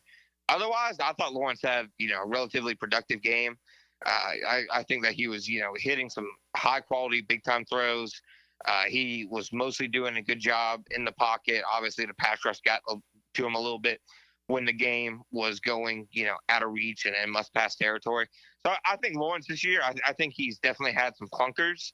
The Bills game, most of the Browns game, I'd probably say, and the Texans game. But I also think he's had some, flashes, etc.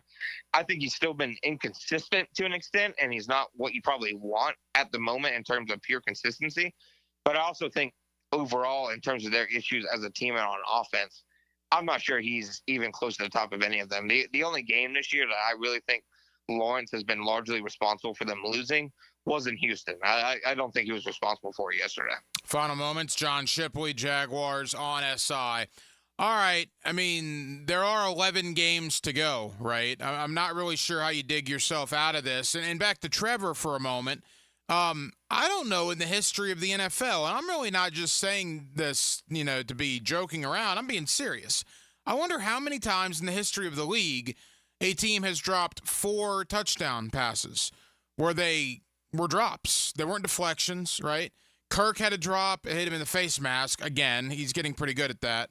Brian Thomas had a drop. Gabe Davis. If it's possible for a guy to have a horrible 2-touchdown game, Gabe Davis had a horrible 2-touchdown game because he dropped 2 other touchdowns. John, they dropped 4 touchdown passes, man. That's hard to do, right? Yeah, I think it was Nate Tice put it out there yesterday. They lead the NFL in drops since 2022. I'd even venture to say they probably lead the NFL in drops since 2021. It's kind of been a persistent problem since Lawrence has gotten here. It really hasn't mattered who's been in there because there have been some guys. Christian Kirk did not have a reputation as a guy who drops passes in Arizona. He's obviously had some drops and big moments with the Jaguars, and even past this game, they've had other drops in the end zone. Gabe Davis against Houston. Obviously, you mentioned Kirk against Buffalo. They've definitely been inconsistent as a receiving core. When you're paying that much money, you're putting that much into it, you're expecting fewer mistakes than that. And every quarterback deals with drops. It's not necessarily an excuse, but it's, statistically and factually correct. And no other quarterback has dealt with it more than Jacksonville since 2022. 11 to go. It begins this Sunday against New England. And like I said when we led off here, genuinely, Wembley Stadium, I don't know if you could get a much better NFL game when you get the 1-5 Patriots and the 1-5 Jaguars. Holy moly, the ratings bonanza that's going to be on Sunday morning. The Patriots are awful. John, the Jaguars are awful. What do you think happens? I think the Patriots, they're probably playing a little better right now than they were a few weeks ago, just due to, Drake May being put into the lineup. I think that brings a little bit of a spark to them. I think the Jaguars are obviously the better team on paper. They're the better team if you go by all the advanced stats. But the Jaguars haven't proven to me that they should be considered a lock to really beat anybody. I thought they were a lock to beat Cleveland in week 2, and that obviously didn't happen. They should have been a lock to beat the Colts, and they did beat the Colts, but it took a 3-point, win with 17 seconds left after giving up a 14-point lead. I just don't think the Jaguars have shown enough this year to be uber confident in them, but this is probably the worst team that they're going to play, and for the second week in a row, it's a rookie quarterback. But I will say that rookie quarterback had some dang good flashes in his NFL debut, and if they're not careful, he'll do the same to them. Final question. Shad Khan can't get out of his own way with these quotes, man. At the beginning of the year, this is the best team we've ever assembled. I wasn't misquoted. All right, well, that looks terrible. And then on Friday, he tells our colleague Demetrius Harvey that he still backs Trent and Doug, and then they go out and embarrass themselves in London against Chicago. The owner's kind of in a hard place now after these comments. If they lose to New England, if it's ugly, at that point, do you do something if you're Shad Khan? I don't believe that he will, and that's just, I put that out on Twitter yesterday. Somebody asked, me if it looks like Doug's going to get left in London, and I said no. And, of course, I get a couple dozen replies angry at me, acting like it's my decision. I'm just coming at it from the perspective of this is how I think Shad Khan will operate after covering him for the last 6 years like I have. He's not somebody who's going to pull the plug on a head coach in a team early in a season. He's not going to be like a quick trigger guy. And I know Doug's in his 3rd season. That's not a quick trigger. By quick trigger, I mean a quick trigger in terms of early in the season as opposed to later in the year. Shad likes to see seasons play out. When there is truly mathematically and realistically no hope for this team left, I do think that if and when it gets to that point that he will make a move. But I just think it's too early in the season. Even for his, the Doug Peterson teams that we've seen, Kahn can kind of reason to himself that he's seen them be kind of Jekyll and Hyde teams in the first and second half of the seasons in a good and negative way in the last 2 years. So, who's to say that couldn't happen again this year? No matter how unlikely it is, there's at least evidence of it.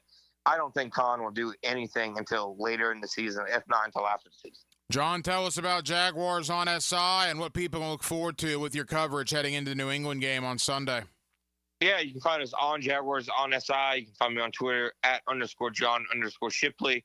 We have the Jacksonville Jaguars Insider Podcast every single day. Make sure you're looking out for that on all of your outlets and on the website. John Shipley does a great job covering the Jags. He's always kind enough to give us time here on 1010XL. John, appreciate it, my friend. We'll talk soon. Hey, thank you. Get the coach's perspective. Constant improvement, every day, every week. Doug Peterson joins the Frangie Show Fridays at 4:05. This group is eager to win. Brought to you by Renewal by Anderson Custom Windows and Doors on 1010XL. Rick Ballou for Carlson Dental. I've been telling you this for quite some time because it's true. I hate going to the dentist, or at least I used to hate going to the dentist. I had total anxiety, and then I tried sedation, light sedation for cleaning and deep sedation as well for cavities and root canals. Folks, it's an incredible experience. So don't be nervous. Don't be scared. Go to CarlsonDentalGroup.com. That's CarlsonDentalGroup.com for all of your dental needs.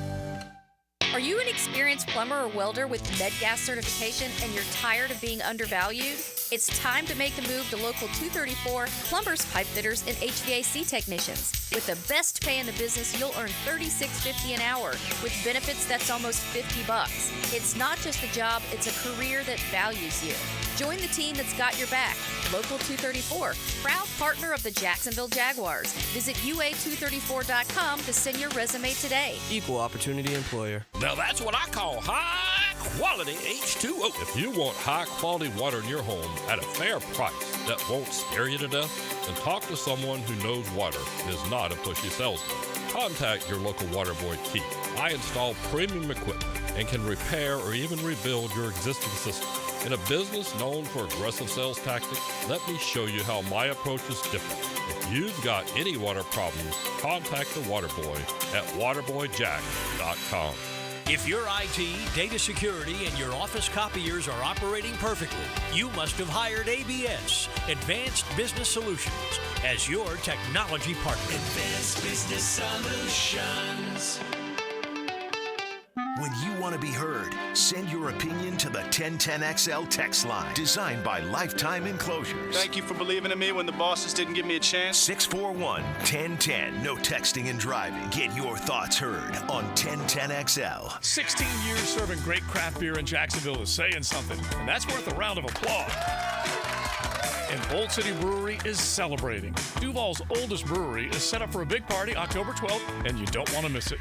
Live music all day, great food, giveaways, and growlers galore. In fact, Bold City Brewery will be giving away free pints, and someone's going to win free growler fills for a year. It's all at Bold City Brewery, Roselle Street in Riverside.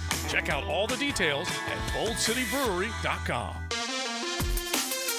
Hey, it's Matt Hayes. I've been playing and winning with Prize Picks, and you should too. Prize Picks is America's #1 daily fantasy sports app with more than 5 million active members. All you do is pick more or less on 2 to 6 player stat projections and watch your winnings roll in. For instance, you think Justin Jefferson will get more than 83.5 yards next week? Or how about Travis Etienne? Maybe he'll rush for more than 75.5. Or how about Lamar Jackson getting more than 45.5 rushing yards? It's just that simple. Prize Picks puts their members first, so all withdrawals are fast, safe, and secure. When my picks hit, I can get my money as quickly as 15 minutes. Now, here's the best part. Prize Picks is the only real money daily fantasy platform with an injury insurance policy. That means your lineups stay in play even if one of your players gets injured. Download the Prize Picks app today and use code JAX, J-A-X, and get $50 instantly when you play $5. It's all there at Prize Picks. Run your game. Chelsea here. Florida homeowners, are your windows working as hard as they should? With Renewal by Andersen, our energy-efficient custom windows and doors help keep the cool air in during those scorching months. That means lower energy bills and a more comfortable home year-round. For the month of October, Renewal by Andersen has a limited time offer. Buy 4 windows and our patio doors and get the 5th one free. Some restrictions apply. Visit bestwindowsflorida.com for all the details. That's bestwindowsflorida.com. License number CGC 1527613. I'm living proof that with Rebound Rehab, you can bounce back and get back in the game. Joe C. for Rebound Rehabilitation, and they helped me recover from an ankle injury that had me down and out. Their team of physical therapists ensure you'll get the best treatment you need to recover and regain mobility. From back, shoulder, and neck pain to a nagging knee or arthritis, Rebound Rehab can help form a game plan through therapy and exercise, complete with an app so you can continue to recover at home. Check out reboundrehab.com. 8 convenient locations. Hey, Jacksonville, I'm sure by now you've seen our bright green GFL trucks and containers throughout the greater Jacksonville area. We are an industry leader in solid waste and would love the opportunity to earn your business. We are committed to customer service, reliability, and have unwavering focus on safety. Whether commercial or construction, let us haul your waste away. Call 904-760-5880 to get a quote today. GFL, green for life. Transmission troubles? I'm Robin Sidbury, owner of Action Transmission Specialist on Merrill Road. So come in and see how we can help solve your transmission troubles. We service all makes and models. Remember, get traction. Call Action at 744-0755. Hi, this is Dave Barker. Multi-unit hair grafting is now available at IHRS and can give you 3 times more hair in one procedure over a traditional hair transplant. Multi-unit hair grafting gave me more hair in one procedure and within my budget. You can grow your hair back with this exclusive new procedure. Call for a free evaluation. Call IHRS 904-777-IHRS 777-IHRS 777-4477. 1010XL is presented by Farah and Farah, exclusive injury law firm of the Jacksonville Jaguars. Protecting you and your family. Call 396-5555. Jacksonville. Now, another great guest on the Garber Auto Mall phone line. Hello. We can wiggle it.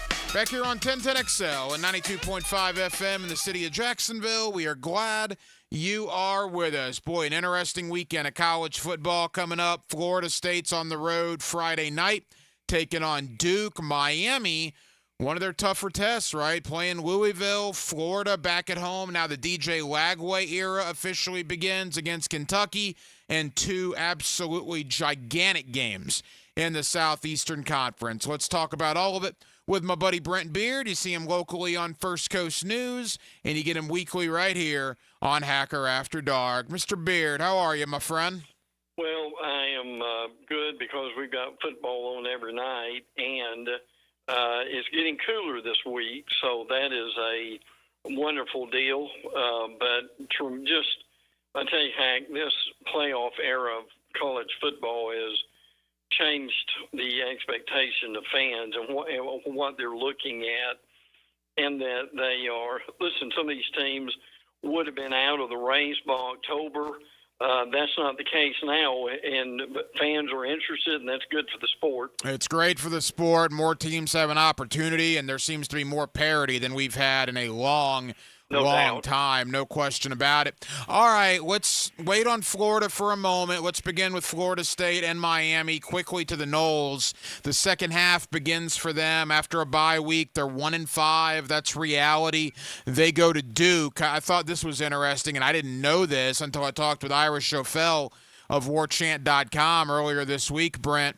A lot of streaks for Florida State have come to an end, right? The bowl streak and a lot of streaks have come to an end as of late. One streak that is still alive as of right now is they've never lost to Duke. Will that change on Friday night at historic Wallace Wade Stadium? I think Duke's got probably their best chance ever to knock off Florida State. What's your thought there? Yeah, I would agree with that. 22-0 is amazing. Florida State's second in the SEC and 20th in the country and red zone defense. And let me give you a couple of notes that would tell you where they are. Florida State leads the ACC and number 2 in the country in net punting. Hack, do you ever want to be among the leaders in net punting? And the other thing that really just stuck out to me was, for whatever reason, I was looking at Notre Dame's schedule. They have got, in their remaining games, Georgia Tech, Navy, Army, and Southern Cal. Well, they've also got Florida State. But the thing that really sticks out like a sore thumb here is they are likely to get beat by Tech, Navy, Army, or Southern Cal than they are Florida State. When will we have ever said that? No, I mean, not in forever. And the fact is, look, Florida State's probably not going 5-1 to make it to a bowl game. I'm not breaking any news there, particularly with their schedule here in the last 6 games. Having said that, Brent, if they want to avoid, 4-8, or dare I say 3-9, this is a game they probably have to win, right? I mean, they got to go to Coral Gables. They got to go to South Bend. Absolutely. Florida's better than people thought. This is a game for Florida State that if you want to avoid an utter catastrophe of a season, you probably have to win on Friday night on the road. Oh, you do. There's no doubt about it. And they are, in offense, there are 133 teams. Florida State's 128. Now, Malik Murphy is your quarterback at Duke. 14-5 is his touchdown to interception ratio. Manny Diaz, the former Miami coach, is the head coach at Duke. And we'll be brief here, but does that surprise you a little bit? They've had some success this year under him, which is probably a little bit more than I thought they would. So it's been an interesting year for Duke. So Florida State, Duke on Friday night. The Seminoles kick off their second half of the year. Miami kicks off their second half of the year. They're a perfect 6-0, although they've survived their last 2 games, Virginia Tech and Cal. They now play Louisville. Should be an interesting game. Louisville's not half bad, Brent. What's your thought on that one? Yeah, I agree. They're 4-2, coming off a close win over Virginia, who is also 4-2. Let's see a show of hands. Who would know that? Good to see Jalen Rivers, the offensive lineman, from Oakleaf, who I'm sure you talked about on Friday Night Lights a few times. Plenty of times, yeah. He's a good kid. Yes. He has been hurt, and he is back. So that is good to hear. Louisville's defense is not very good. They're 115 in the nation, and sack rate, it's amazing all the stats we've got now. They only have 1 interception. They've created 6 turnovers, but still, now their rushing defense is really good. But all in all, Miami is a better team here. But will Miami clean up what's happened to them after really close wins at home against Virginia Tech, on the road against Cal, and they could have lost both of them? You see Brent Beard on First Coast News. You also get him weekly right here on Hacker After Dark. I would think, Brent, we're awfully close to the point after Miami starts 6-0 of saying anything less than an ACC championship game appearance right now would probably be a pretty big disappointment at this point, correct? No question. This is the best Miami team that you and I have talked about in a long time. Cam Ward's a lot of that, and we certainly get it, but they've got some other really good pieces around them. So I agree with that totally. I mean, right now, they are, unless they derail somehow, they are heading toward not only an ACC championship game appearance, but obviously at that point they would likely be in the playoffs. Brent, to the Florida Gators, and quickly just a thought on Graham Mertz. His season and his career at the University of Florida is over after just a freak injury last week in Knoxville. The last play he'll ever have in a Gator uniform was a touchdown pass. How about that? How many people can say that? Yeah. Going out as a quarterback there in Gainesville. Just your thoughts on what Graham Mertz provided for this Gator program over the last year and a half. I thought he was tremendous, very undervalued. The last few games was a 80% passer. I mean, who can do that? Now it's up to DJ Lagway to guide this team. Another incredibly disappointing loss. And this is not hyperbole. They dominated Tennessee in the first half, and the thing was basically 3-0. Just, again, poor coaching decisions, poor special teams play. To me, the field goal or the non-field goal, when they had this very publicized mat, they had the players stand on, and even with some contraption like that, it didn't help them. So Billy Napier's career at Florida will be often thought about as the career where he should have hired an offensive coordinator and special teams coordinator and did both and didn't do either one. Well, two things, too, other than the field goal, which was preposterous, because the same thing happened against Arkansas last year, so they didn't fix anything. They had to gain a credit card length on fourth down. Literally, a credit card, about 2 inches, 3 inches, right? And they run a jet sweep. With a 6'3", 240-pound quarterback, all you had to do is fall forward for a first down, and they ran a jet sweep. Unbelievable. And then I'm not going to throw stones in a glass house. I was kick the extra point guy when it was going on in Knoxville. A buddy of mine pointed this out to me, and I thought it was a great point. What was Billy's moniker? Scared money don't make money, right? That's right. And he knows he's on the hot seat. You had 3 yards in 29 seconds for a 2-point conversion and knock off a number 8 team in the country, and you were a 16-point underdog. You chose to kick the extra point. Again, I probably would have done that at the time. Thinking about it now, that's a great point. The whole scared money don't make money thing. Napier kind of went away from that moniker, and it ended up costing him.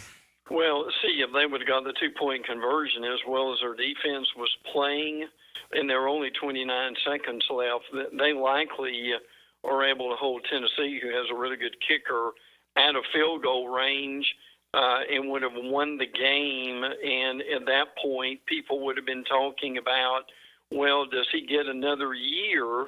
But just incredibly poor coaching decisions again in the game. Couple more for Brent Beard. You see him on First Coast News. You also get him weekly right here on Hacker After Dark. Brent, is Florida going to beat Kentucky on Saturday?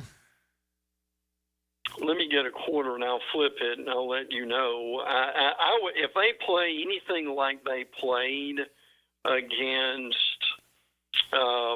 Tennessee, I would say they will.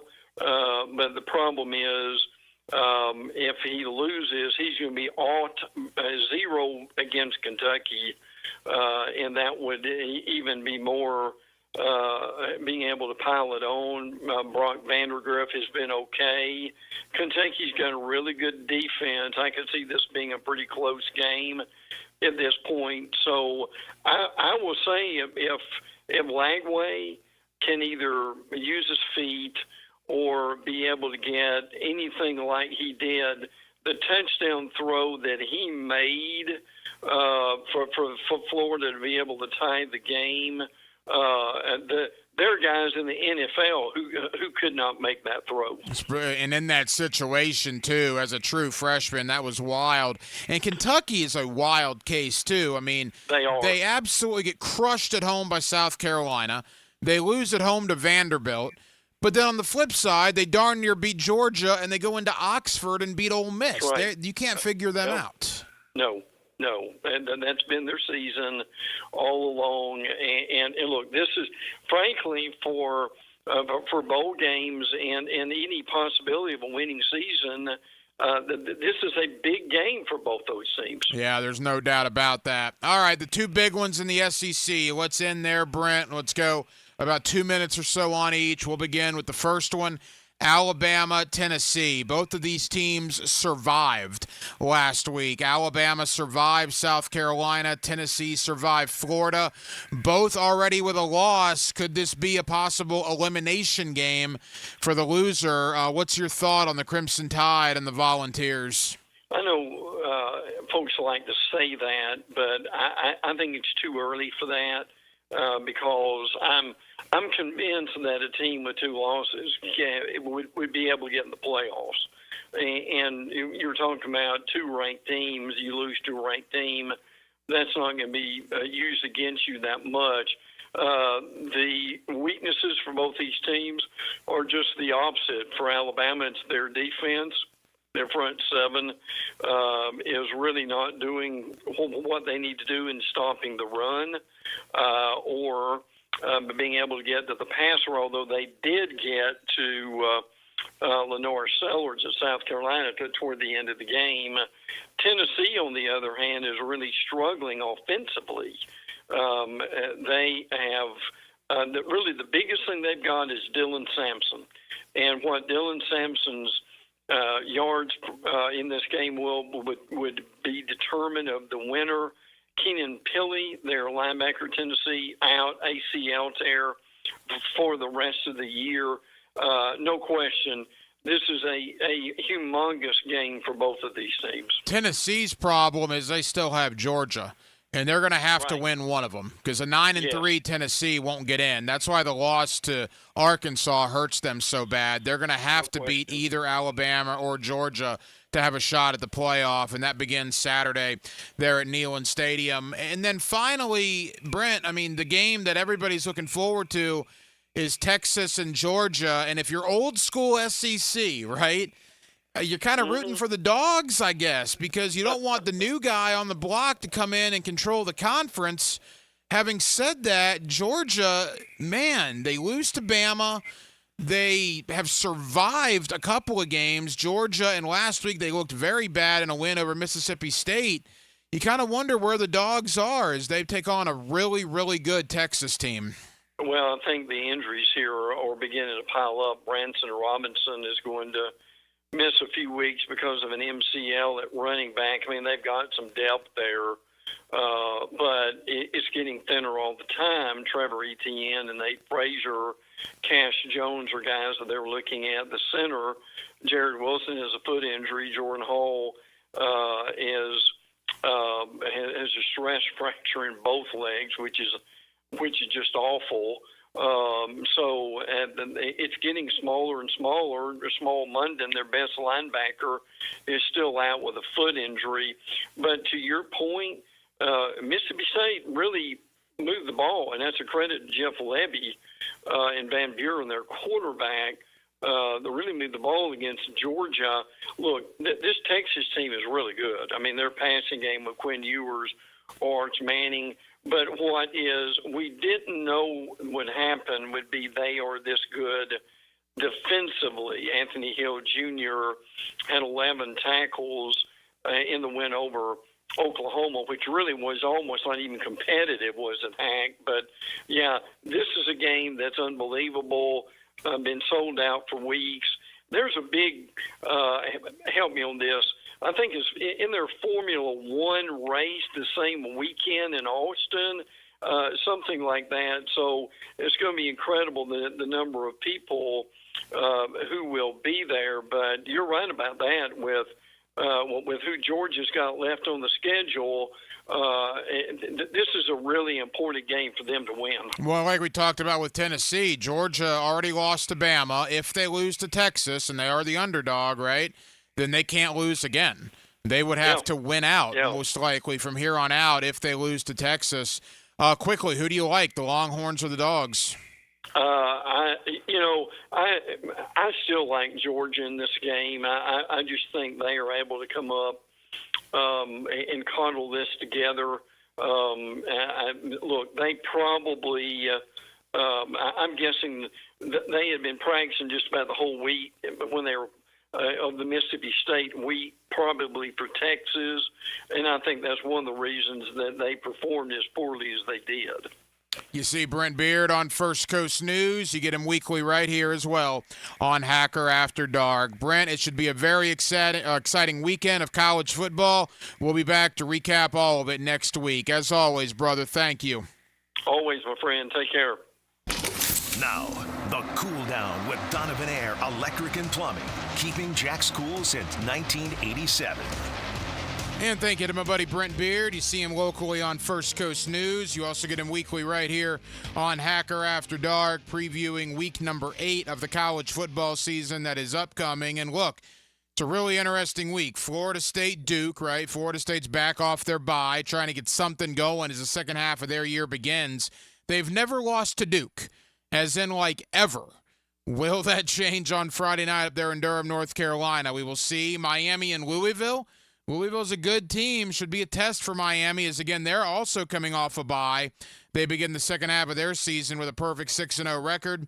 Of course, Florida, Kentucky, Saturday night. You'll hear that game right here on 1010XL as the DJ Lagway era officially begins, right? He's now the guy for the last 6 games with the injury to Graham Mertz. So we'll see what happens. The last time Kentucky played on the road, they won a game in Oxford against Lane Kiffin and Ole Miss. So certainly will not be easy for Florida, no doubt about that. And then you have 2 just gigantic games in the SEC, Alabama and Tennessee, and then, of course, Georgia and Texas. So it's a really interesting, a really good week of college football coming up here this weekend. We certainly spent a lot of time about that, and also spent a lot of time on the Jaguars. They were back on the practice field today. Season continues, right? Even though they're 1-5, there are 11 games left as they now begin preparations for another 1-5 team, the New England Patriots. That game, of course, Sunday, 9:30 in the morning here on the East Coast over there at Wembley Stadium in London, England. Well, that'll just about do it. It has been a very busy Wednesday night edition here of Hacker After Dark. We certainly appreciate you guys hanging out with us on 1010XL and on 92.5 FM. We have a ton of people to thank. Again, Brent Beard, you see him locally on First Coast News. You get him weekly right here on Hacker After Dark. Thank you to John Shipley, Jaguars on SI, for joining us to talk Jaguars and where they go from here after this 1-5 start. Cody Benjamin, CBSSports.com. Stop by the program to talk not only Jaguars, but the rest of the AFC South. So appreciate Cody's time there from CBS Sports. And my buddy Leon Searcy, former Pro Bowl offensive tackle for the Jacksonville Jaguars. You hear him every day on Primetime.